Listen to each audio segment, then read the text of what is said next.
سلام، من محبوبم. به چنل پی خوش اومدین.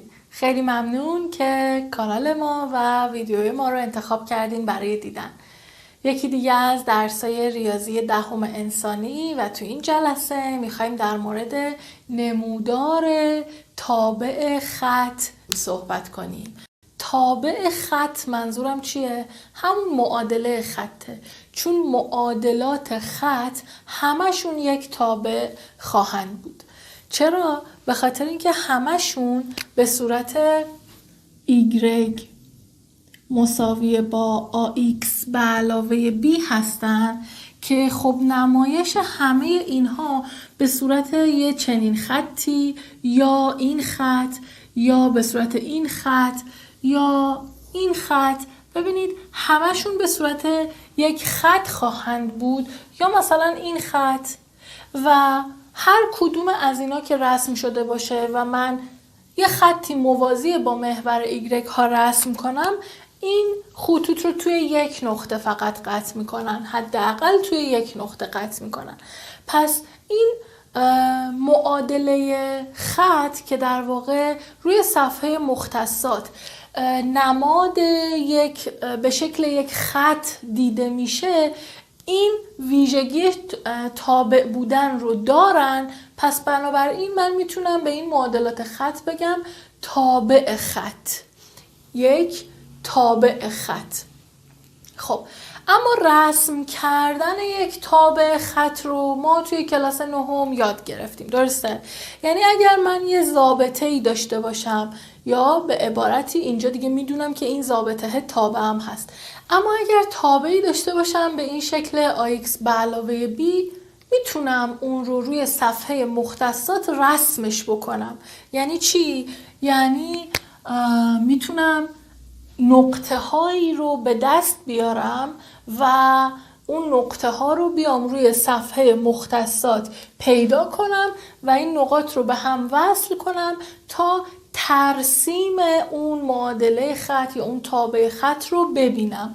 مثلا فرض کنید یه معادله‌ای دارم به شکل y مساوی با 2x به علاوه 3.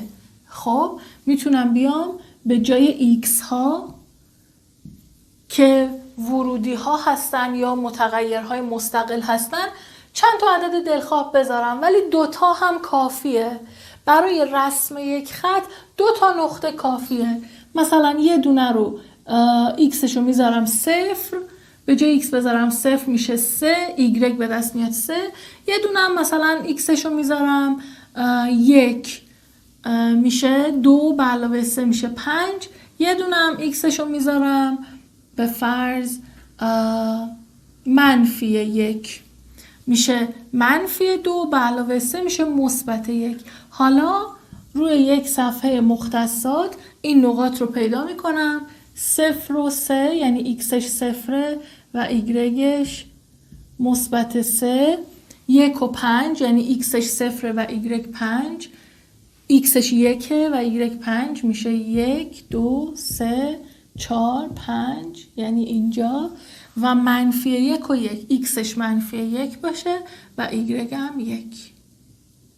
خب ببین 3 تا نقطه شد. حالا این 3 تا نقطه رو که به هم وصل کنم میشه یه خطی که در واقع نشون دهنده رابطه بین x و y های این تابع است، ترسیم کننده رابطه بین ورودی ها و خروجی های این تابع است.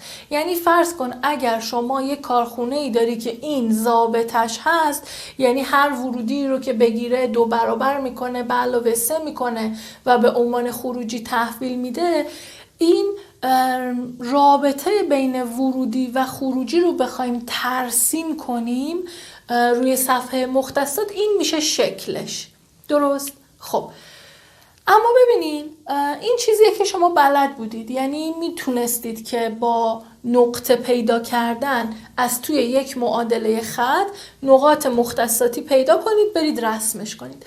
حالا میخوام بدونم که اگر من نمودار رو داشته باشم آیا میتونم به ضابطه برسم؟ آیا با داشتن و دیدن نمودار یک ضابطه‌ای، دیدن رفتار بین متغیرهای یک کارخونه‌ای میتونم به قانون اون کارخونه برسم؟ میتونم به ضابطش برسم؟ میتونم از روی نمودار ضابطه بنویسم؟ بله، میشه این کارو کرد و برای این کار لازمه که من حداقل 2 نقطه داشته باشم، یعنی 2 ورودی و 2 خروجی داشته باشم. اگر 2 ورودی و 2 خروجی از یک کارخونه ای رو ببینم، میتونم بگم قانون این کارخونه چی بوده، ضابطه چی بوده که باعث این خروجی ها شده به ازای این ورودی ها. حالا ببینین چی کار باید بکنم. خب الان میخوایم فقط در مورد اون ضابطه هایی صحبت کنیم که نمودارشون خط هستن. یعنی اگر رفتار ورودی ها و خروجی های کارخونه به شکل خط باشه، میخوام ببینم ضابطش چجوری به دست میاد. خب بنابراین فرض کنید که من یه مختصاتی دارم، یه نموداری دارم به این شکل. میام 2 نقطه از روی این نمودار میخونم، فقط 2 نقطه. 2 نقطه برام کافیه. خب یه دونه مختصات این نقطه رو میخونم. مختصاتش چیه؟ ایکسش هست -1، ایگرگش هست 1. یکی هم میام مختصات این نقطه رو میخونم مثلا، یا فرق نمیکنه، مختصات این نقطه رو میخونم. ایکسش هست 0 و ایگرگش هست 3. حالا ببینید، میخوام ببینم از روی این نمودار آیا میتونم این ضابطه رو خودم بنویسم؟ آیا میتونم به این برسم یا نه؟ خب پس به این فعلا کاری ندارم، میخوام از روی این 2 نقطه خودم ضابطه رو تشخیص بدم. خب 2 نقطه رو خوندم. ببینین من میخوام چی بنویسم؟ میخوام یه معادله‌ای بنویسم به این فرمت. درسته؟ یعنی باید یه ایگرگ و ایکس که میدونم چیه، در واقع این نماد ورودی های من هستن، اینم نماد خروجی های کارخونه هستن و اما این آ و این بی عملیاتی هستن که روی این کارخونه روی ورودی ها اعمال میشن و من باید این 2 این آ و بی رو به دست بیارم که اگر یادتون باشه از ریاضی نهم به این آ ضریب ایکس میگفتیم شیب خط. و اما شیب خط رو چجوری میتونم به دست بیارم؟ شیب خط برابر با تغییرات عرض به تغییرات طول. یعنی چی؟ یعنی من اینجا رو پاک کنم.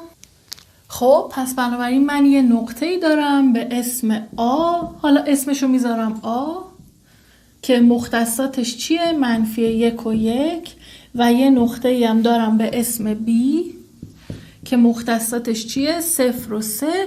میخوام با این 2 نقطه خودم ضابطه این کارخونه رو بنویسم، ضابطه این تابع رو بنویسم. یعنی مشخص کنم که روی ورودی ها چه عملیاتی انجام میشه تا به خروجی برسه. و اما میدونم چون نمودارم به شکل یک خط هست، پس باید از یه چنین الگویی تبعیت کنم. خب ورودی و خروجیم رو میدونم چیان، این 2 جایگاهش محفوظه، فقط باید آ و بی رو به دست بیارم. اما دوباره میدونم که آ برابر با همون شیب خط و اما از روی 2 نقطه چجوری من شیب خط رو پیدا کنم؟ شیب که اون رو حالا میتونم با همون آ نشون بدم یا خیلی جاها با ام نشون میدن، برابر با تغییرات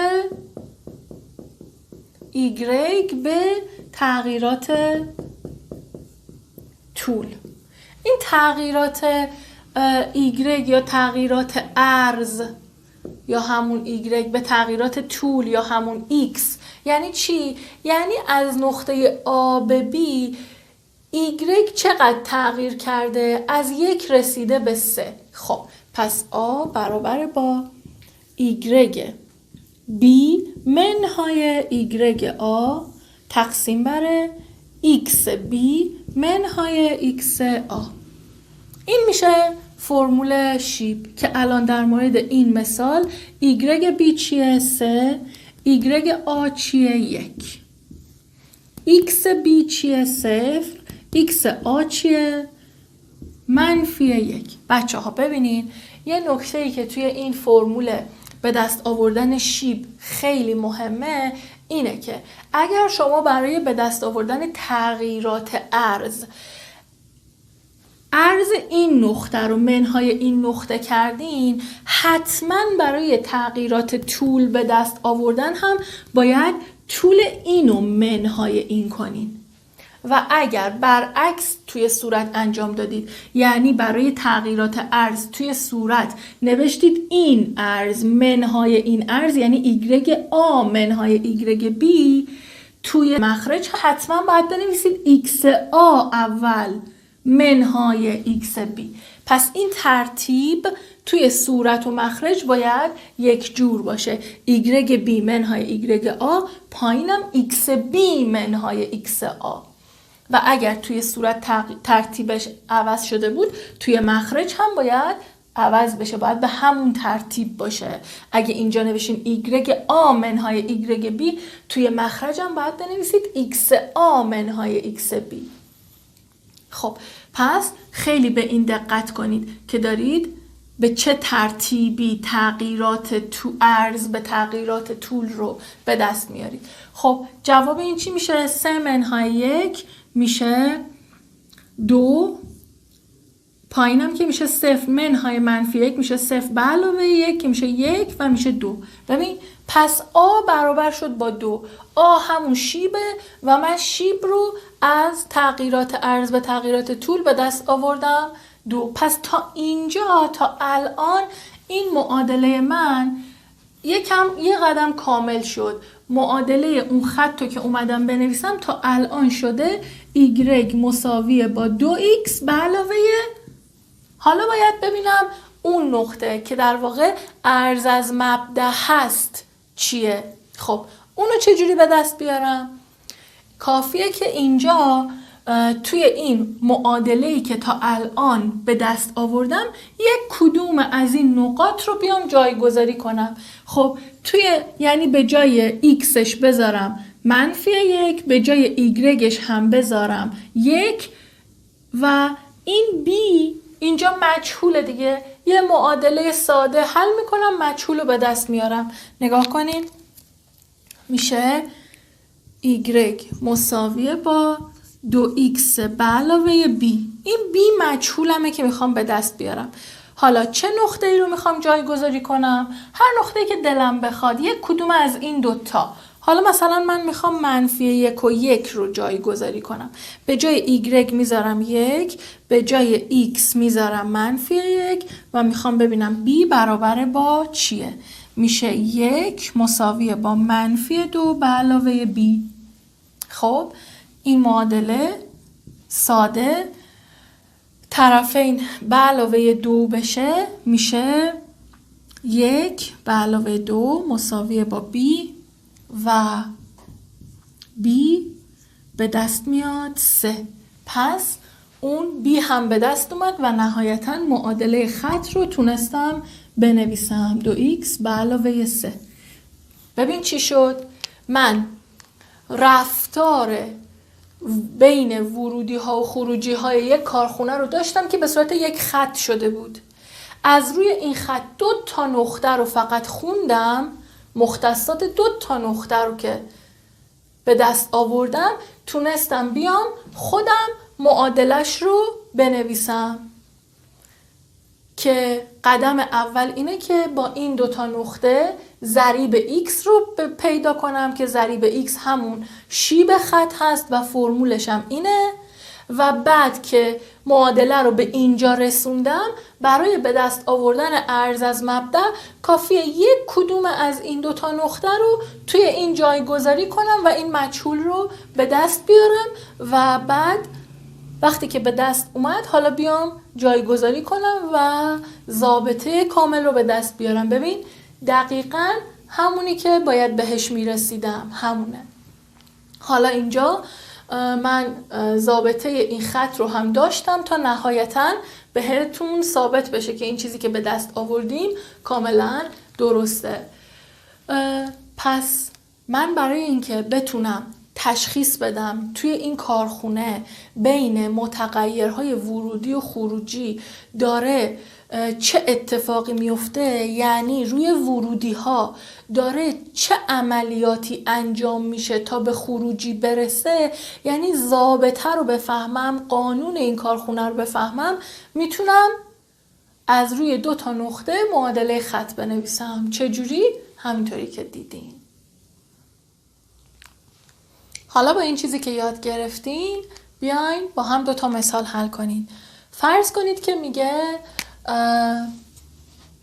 نقاط 1 و 9 و 2 و 16 نقاط روی نمودار یک خط هستن. ضابطه اون خط رو بنویسید.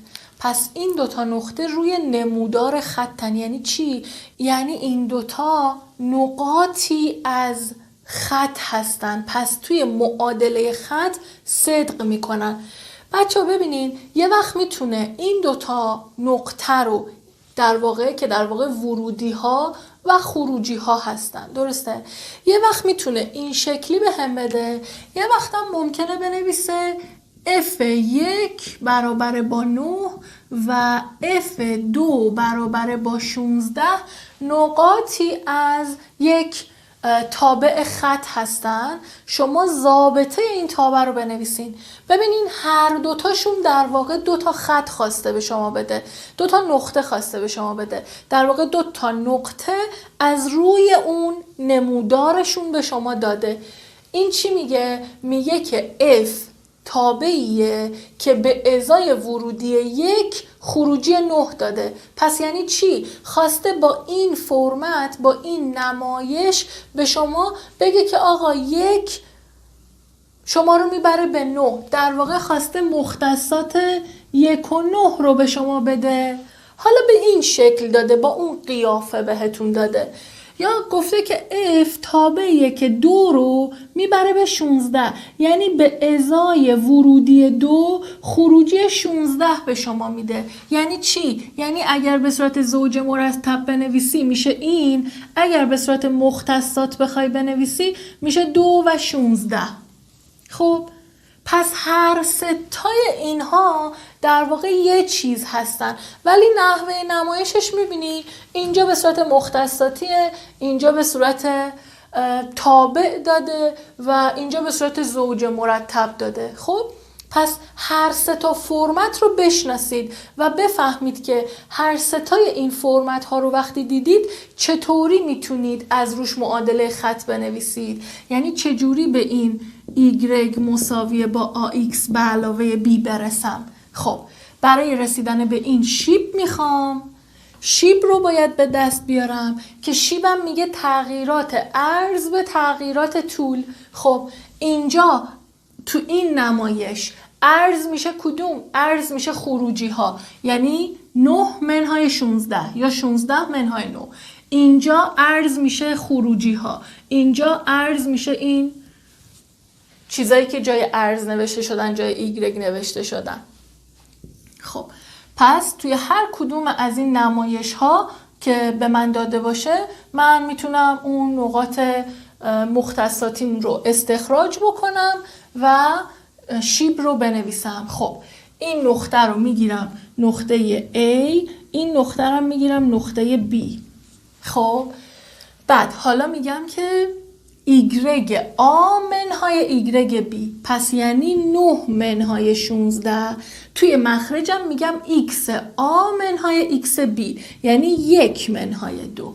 درست؟ حالا اینجا رو ببینید 9 منهای 16 میشه منفی 7 بخش بر 1 منهای 2 میشه منفی 1. منفی در منفی میشه مثبت، 7 یکی هم میشه 7.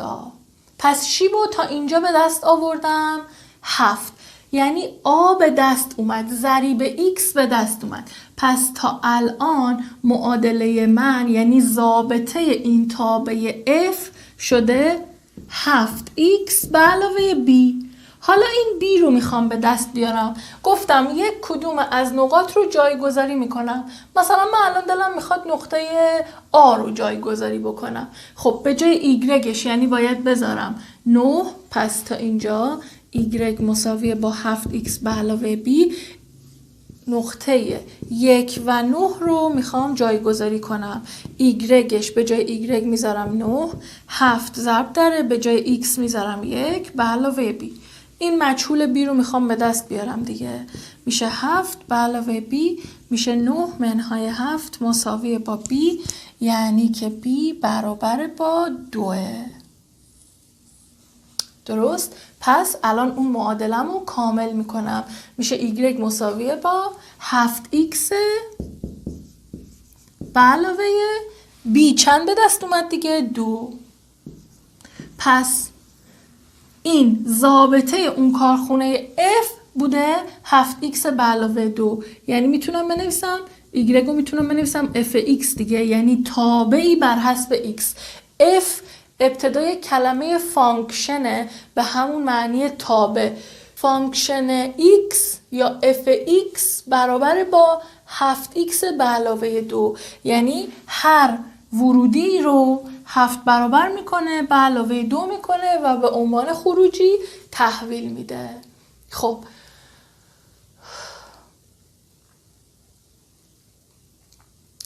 حالا ببینین نکته چیه؟ نکته اینه که توی یه چنین سوالایی که شما باید ضابطه اون کارخونه رو تشخیص بدین، باید ضابطه یه تابع رو بنویسین. همیشه اینطوری نیست که خیلی شیک و مرتب بیاد 2 تا نقطه به شما بده، حالا یا اینجوری یا اینجوری یا اینجوری.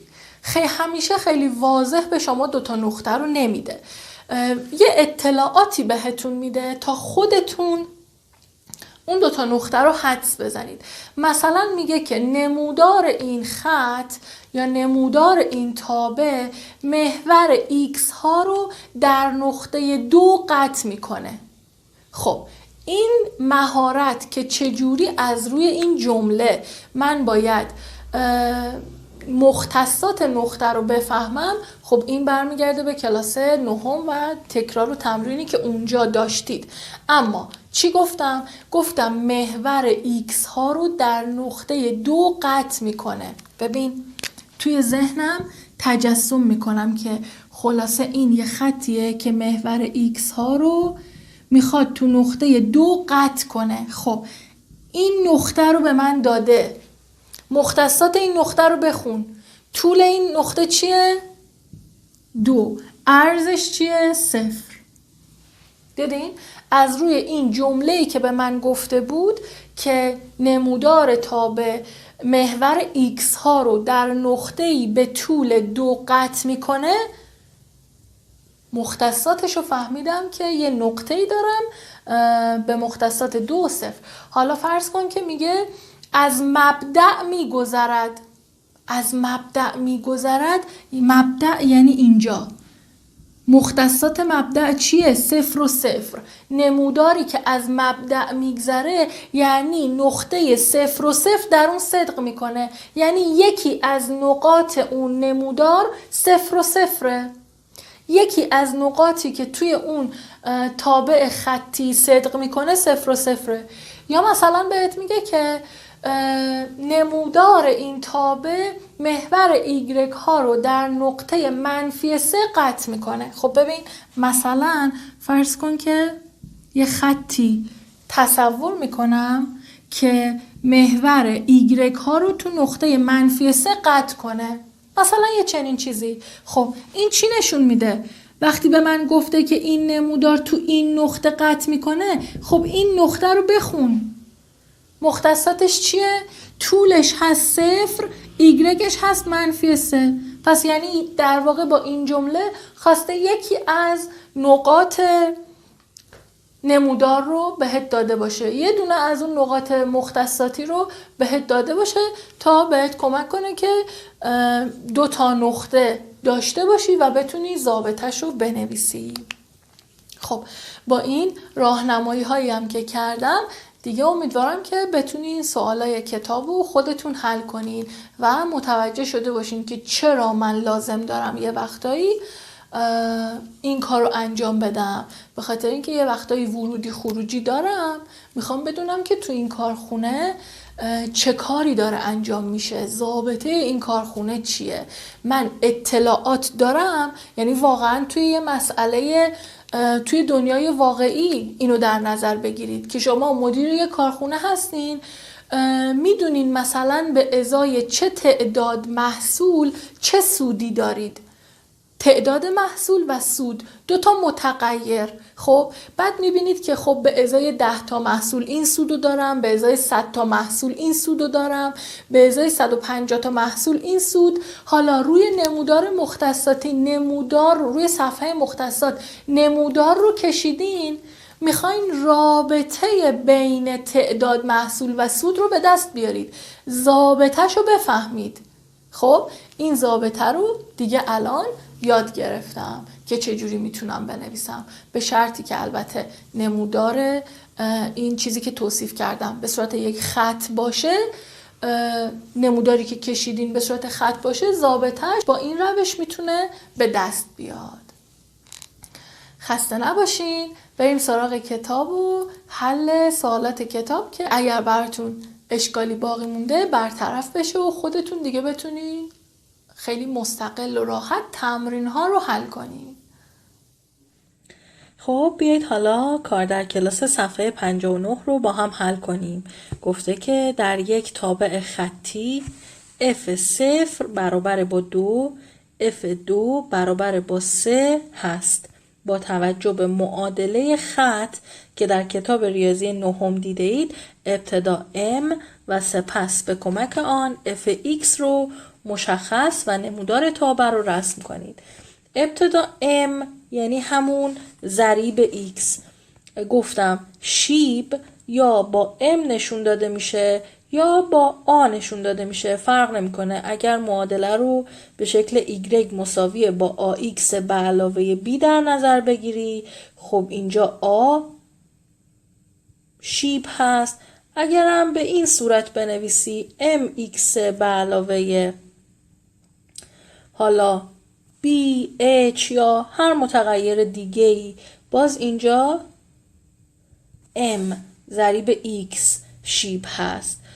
حالا 2 تا نقطه داده، گفته که معادله خط بنویس با توجه به این الگوهایی که میدونی الگوی معادله خط هستن، و هم این که یعنی این که ضابطه بنویس با توجه به این 2 تا نقطه. Fx رو بنویس، یعنی بگو F به ازای هر متغیری برابر چیه، به ازای هر متغیری مثل X برابر چیه، و بعدم اینکه نمودار این تابع رو رسم کن. خب اولین قدم برای اینکه یه معادله خط بنویسم با 2 تا نقطه اینه که شیب به دست بیارم. خب اینجا که گفته F0 مساویه با 2 یعنی چی؟ یعنی اینکه F تابعیه که منو با ورودی 0 به خروجی 2 میرسونه. پس این F0 و 2 در واقع یک نقطه مختصاتی به طول 0 یعنی ورودی 0 و عرض 2 یعنی خروجی 2، و F2 مساوی 3 یعنی چی؟ یعنی با ورودی 2 منو به خروجی 3 میرسونه. 2 تا نقطه دارم، با اینها میخوام چیکار کنم؟ معادله خط بنویسم. خب شیب برابر است با، گفتیم تغییرات عرض به تغییرات طول، 3 منهای 2 یعنی داره ایگرگ بی رو منهای ایگرگ آ میکنه. پس توی مخرج هم باید بنویسم ایکس آ منهای ایکس بی منهای ایکس آ، یعنی به همون ترتیبی که توی صورت نوشته شده. ایگرگ بی منهای ایگرگ آ، توی مخرج هم ایکس بی اول می نویسم بعد XA که میشه به این صورت 3 منهای 2 2 منهای 0. از صورت میشه 1 و از مخرج میشه 2. پس شیب برابر با 1/2. پس تا اینجا معادله خط که به شکل Y یا همون fx برابر با ax به علاوه b هست یا mx به علاوه b هست، تا اینجا m به دست اومده 1/2، پس میشه 1/2 x به علاوه b.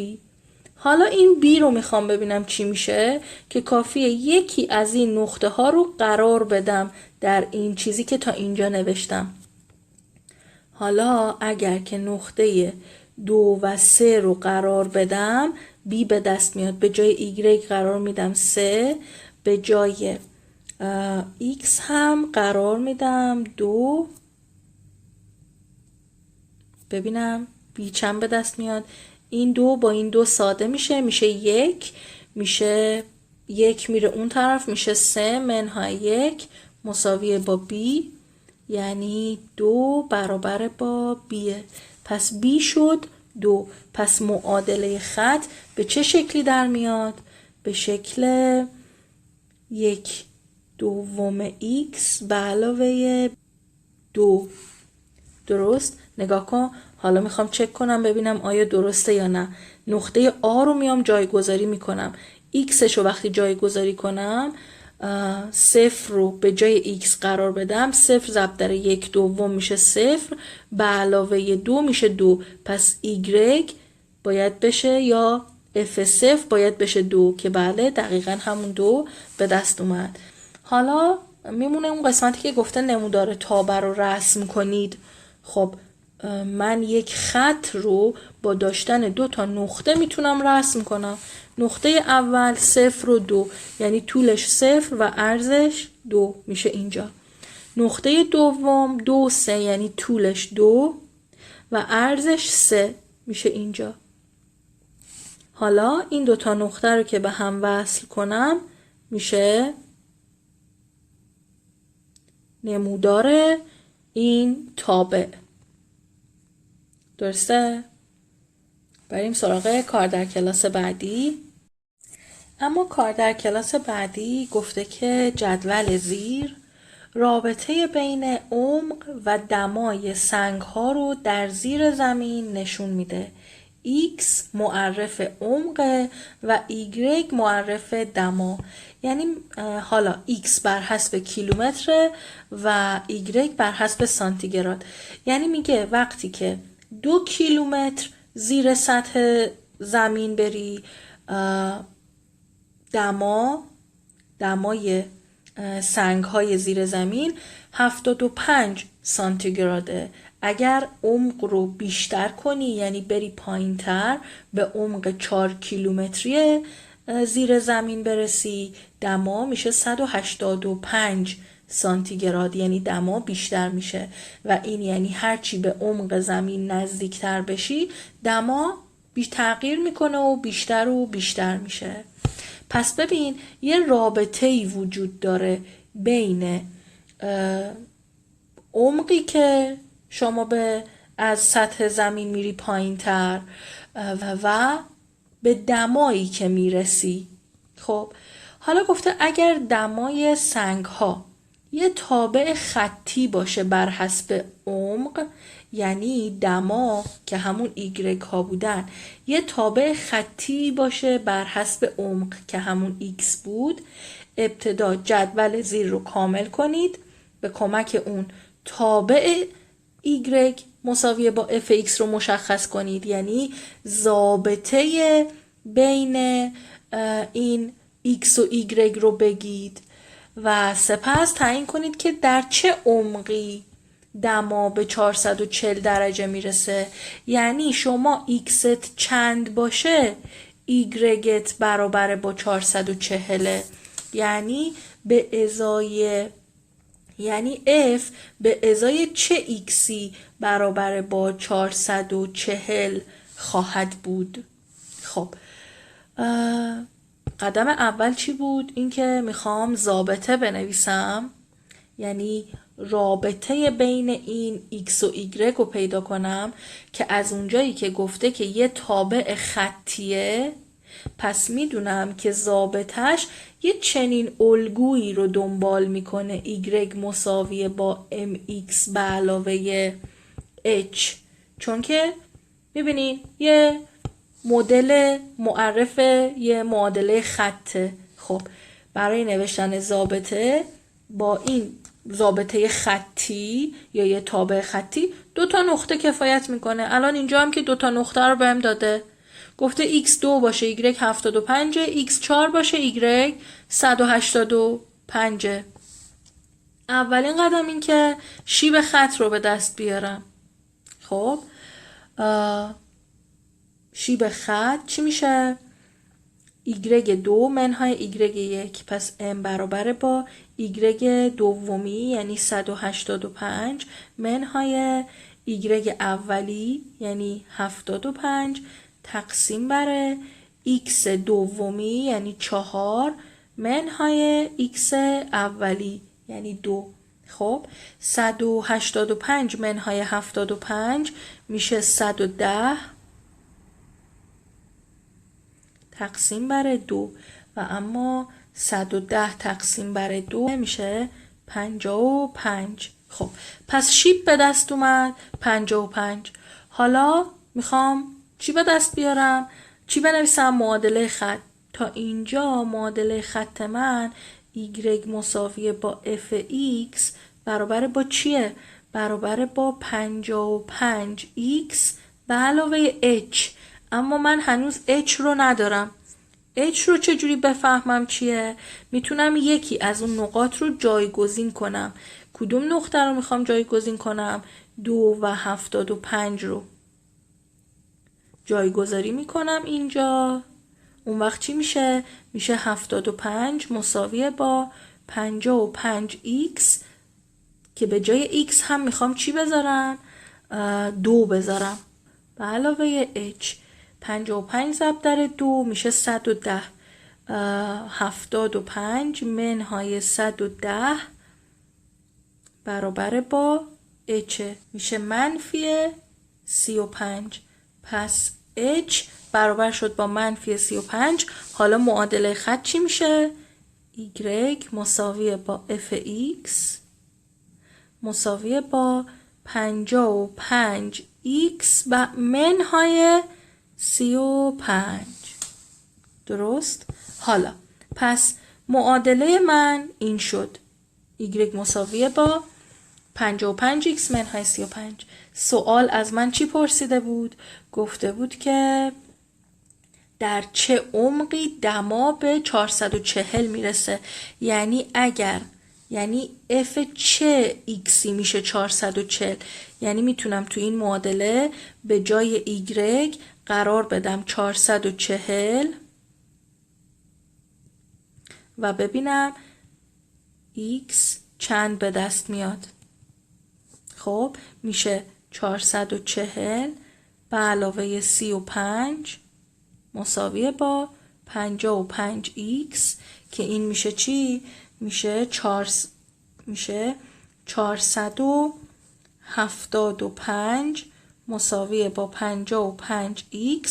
حالا طرفین تقسیم بر 55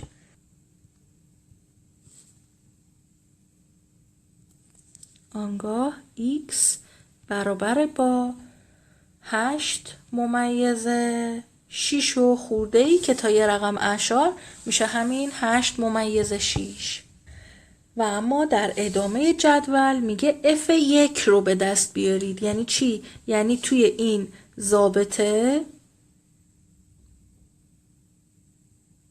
به جای x چی رو وارد کن؟ 1 رو وارد کن. خب به جای x 1 رو وارد کنم چی میشه؟ میشه 55 ضرب در 1 منهای 35. اون وقت f1 برابر میشه با 55 منهای 35 میشه 20. پس f1 میشه 20. و اما f2 یعنی توی این ضابطه به جای x 2 رو وارد کن. خب به جای x اگر 2 رو وارد کنم که خود اینجا جوابش هست دیگه. گفته وقتی x 2 باشه یعنی عمق 2 باشه دما 75 درجه سانتیگراده. بسیار خوب، بریم سوال بعد. توی کار در کلاس بعدی میخواد یکی از کاربردهای این نمودار تابع خط رو به همون بگه. میگه که بعضی وقتا ما توی بعضی از رشته ها احتیاج داریم که با داشتن یه سری از اطلاعات آینده رو پیش بینی کنیم.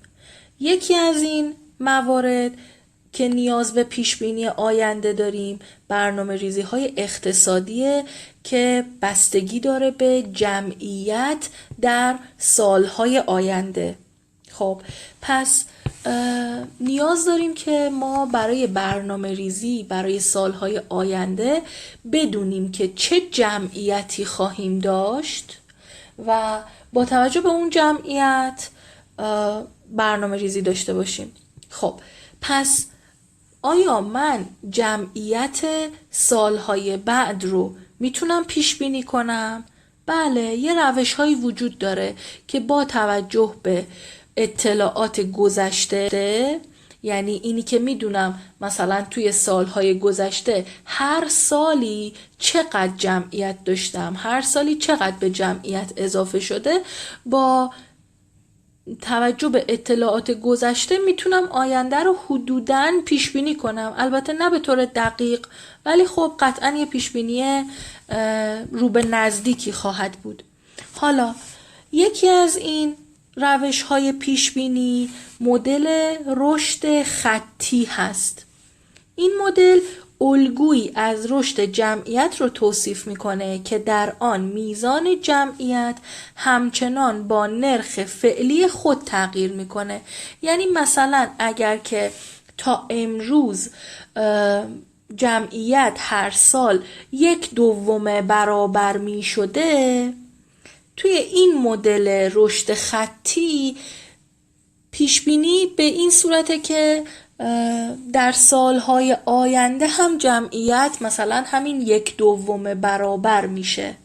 خب حالا پس با توجه به این اومده میگه که فرض کن الان سال 1395 خب و من میدونم که سال 1385 جمعیت چقدر بوده؟ 1,050,000 نفر بوده. توی سال 95 جمعیت 1,280,000 نفر بوده. شما با توجه به این دو تا اطلاعاتی که بهت دادم و با توجه به اینی که گفتم این رشد جمعیت یه رشد خطی داره، یعنی تابعش یه تابع خطیه، سال 1405 رو شما پیش بینی کن. خب چیکار میکنم؟ میام روی این صفحه مختصات اون 2 نقطه رو پیدا میکنم. سال 1385 این ورم 1,050,000 نفر رو پیدا میکنم. این 2 نقطه جایی که به هم رسیدن میشه نقطه مختصاتی من. 1395 1,280,000 نفر، جایی که این 2 داده به هم رسیدن توی این نقطه میشه نقطه بعدی این نمودار. حالا از اونجایی که گفته خطیه، این 2 خط رو به هم وصل میکنم و امتداد میدم. خب وقتی که امتداد دادم حالا میام نگاه میکنم که از سال 1405 وصل میکنم به این نمودار صورتی خودم، این نمودار خطی، و نگاه میکنم که توی این سال محور عمودی چه عددی خواهد بود که محور عمودی نشان دهنده جمعیت. میخونم اون عددو، میشه 1,500,000 نفر. پس پیش بینی اینه که در سال 1405 با توجه به اطلاعات قبلی و این روش پیش بینی جمعیت چی باشه؟ 1,500,000 نفر باشه. اینم میتونه یکی از کاربردهای نمودار تابع خط باشه. و اما میرسیم به کار در کلاس های صفحه 61. کار در کلاس اول گفته که ضابطه تابع محیط مستطیل هایی را که طول آنها 4 واحد بیشتر از عرض آنها هست بر حسب عرض آن بنویسید و نشان دهید یک تابع خطی است. خب میخوام ضابطه محیط مستطیلی رو بنویسم که طولش نمیدونم چیه اما 4 واحد بیشتر از عرضشه. خب عرضش هم نمیدونم چیه. عرض رو میگیرم x، پس طول میشه 4 واحد بیشتر از عرض، یعنی x به علاوه 4. حالا فرمول محیط چیه؟ p برابر با 2 برابر طول که هست x به علاوه 4 به علاوه عرض، 2 برابر طول به علاوه عرض. خب این عبارت جبری رو ساده کنم میشه p یعنی محیط برابر با داخل این پرانتز چی میشه؟ 2x به علاوه 4. حالا این 2 پشت پرانتز که ضرب بشه میشه 4x به علاوه 8. ببین محیط به صورت یه ضابطه‌ای به دست اومد بر حسب x، بر مبنای x که x چی بود؟ عرض بود. و اون هم چی گفته بود؟ گفته بود ضابطه تابع محیط رو بر حسب عرض بنویس. پس میتونم قشنگتر اینجوری بنویسم که محیط تابعی وابسته به عرض بر حسب عرض که عرض شما هر مقداری باشه اینجا 4 برابر میشه به علاوه 8 میشه و به ازای اون عرض محیط به دست میاد. و اما نگاه کنین این تابع محیط مستطیل یه تابع خطیه. چرا؟ چون دقیقاً طبق الگوی AX به علاوه B هست. دقیقاً یه Xی دارم با توان 1 که یه ضریبی داره به علاوه B هم همون 8. پس کاملاً فرمتش فرمت یک معادله خط هست. حالا گفته که آیا تابع مساحت اونها هم یه تابع خطیه؟ خب مساحتشون رو اگر بخوام به دست بیارم میشه چی؟ مساحت یک مستطیل طول ضرب در عرض، یعنی x ضرب در x به علاوه 4. خب این چی میشه؟ میشه x2 به علاوه 4x. خب آیا این مشابه این فرمت معادله خط هست؟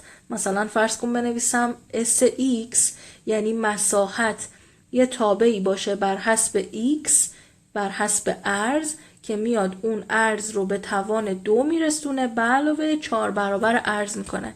آیا این ضابطه مشابه AX به علاوه Bه؟ نه، چون که اینجا توی معادله خط تابع خط x من متغیر اون ورودی درجهش 1 هست اما اینجا درجه این تابع 2، یعنی بزرگترین توان متغیر من 2. پس این طبق فرمول تابع خط نیست. پس اینجا گفته که آیا یه تابع خطی هست؟ می نویسم خیر، به خاطر اینکه اینجا درجه 2 دارم. کار در کلاس بعدی گفته که اگر نمودار تابع خطی f از مبدأ عبور کرده باشه و f منفی 1 برابر با 2 باشه نمودار و ضابطه تابع f رو مشخص کنید. خب ببین برای اینکه من بتونم یه نمودار خطی بکشم و ضابطه یه تابعی رو بنویسم احتیاج به 2 تا نقطه دارم. خب یه نقطه رو که به من داده گفته f منفی 1 برابر 2 یعنی چی؟ یعنی یه نقطه‌ای به طول منفی 1 و عرض 2. آیا فقط یه نقطه به من داده؟ نه، یه نقطه دیگه هم داده. گفته که نمودار تابع خطی f از مبدأ عبور میکنه. یعنی نقطه 0 و 0 هم روی این نمودار قرار داره. پس در واقع 2 تا نقطه دارم. با این 2 تا نقطه اول نمودارش رو رسم کنم. خب 0 و 0 اینجا یه نقطه، طول منفی 1 و عرض 2 اینجا میشه 2 تا نقطه و این میشه نمودار این تابع رو کشیدم. حالا ضابطه تابع f رو بنویسم با استفاده از این 2 تا نقطه. خب نقطه اول اینو بگیرم A، اینم بگیرم B. برای اینکه یه تابع خطی بنویسم باید حواسم به این باشه که یه چنین فرمتی میخوام. برای این موضوع اول باید A یا همون M فرقی نمیکنه شیب رو به دست بیارم که اینم میخوام به این صورت به دست بیارم YB منهای YA به همون ترتیب XB منهای XA. خب این برابر با YB چیه؟ 0. YA چیه؟ 2. پس میشه منهای 2. XB 0. XA منفی 1 یعنی منهای منفی 1 که میشه به علاوه 1. خب این میشه منفی 2 یکم یا همون منفی 2. پس تا اینجا fx برابر میشه با منفی 2x چون a رو به دست آوردم منفی 2 و دیگه اینجا جایگذاری کردم منفی 2x به علاوه b. حالا اگر که نقطه 0 و 0 رو اینجا جایگذاری کنم خواهم داشت 0 مساوی با منفی 2 ضرب در 0 به علاوه b. 0 مساوی با منفی 2 ضرب در 0 هم که میشه 0 به علاوه b. پس b به دست میاد 0. پس b 0 و نهایتاً ضابطه این تابع به شکل y مساوی با منفی 2x خواهد بود. درست شد؟ خب خسته نباشین. امیدوارم که تا اینجای ویدیو کامل خوب یاد گرفته باشین. دیگه 3-4 تا مثال هم حل شد از اینکه با داشتن 2 تا نقطه بتونم ضابطه تابع رو بنویسم. امیدوارم دیگه به راحتی بتونین تمرین ها رو حل کنین. تا جلسه بعد، ویدئوی بعد، خدا نگهدار. تمرین ها رو حل کنین. جلسه بعد با هم دیگه چک میکنیم. خداحافظ.